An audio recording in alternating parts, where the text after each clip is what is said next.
At no point in recent history have calls for Africa to industrialize been stronger than they have been lately. Across the continent, industrialization is arguably the most talked about subject among policymakers. This prompted the setting up of African Continental Free Trade Area by the African Union in March 2018 to establish a common protocol which will allow free movement of goods and services among member nations of the AU. However, Nigeria, one of the leading economic powers on the African continent, didn't sign the agreement not until 7th of July 2019. According to President Muhammadu Buhari, the delay was born out of the need to appraise its potentials and possible danger to the Nigerian economy.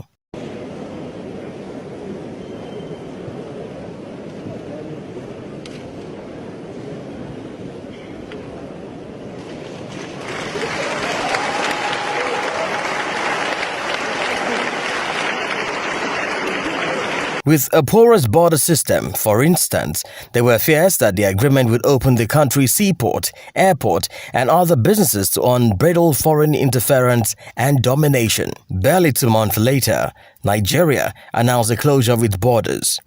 The closure of Nigeria's land borders is contrary to the spirit and perhaps the letter of those agreements. ECOWAS protocol of the principle of free movement of goods, people and services, as well as the African Continental Free Trade Agreement signed by 55 African countries, including Nigeria.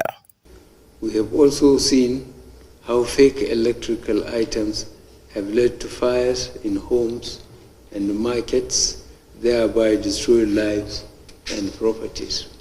Most of these standards and substandard and illegal items are smuggled through our land borders.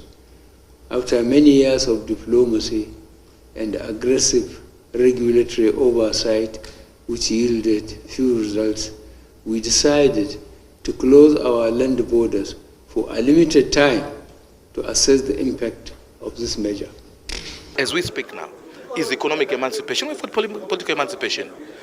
But these developments of closing borders, shutting others from the space is quite unfortunate and probably might be motivated by initiatives outside the context of understanding the bottom line drive of industrialization. And I think we're engaging and we remain available to ensure that we propagate more advocacy. A few analysts have argued that the treaty would impact on government revenue and social welfare, while it would erode the trading state's treasury by up to $4.1 billion annually and deepen poverty.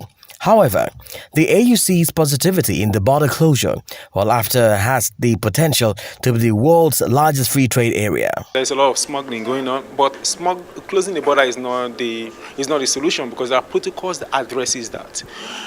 And secondly, as I've said in several forums, that the people manning our border are Nigerians, they are customs. So we must, and we are ECOWAS. So if we are closing our border against a country that is our neighbor, our brothers and sisters from that light, because some few individuals are going against the trade law, because generally trade is about rules.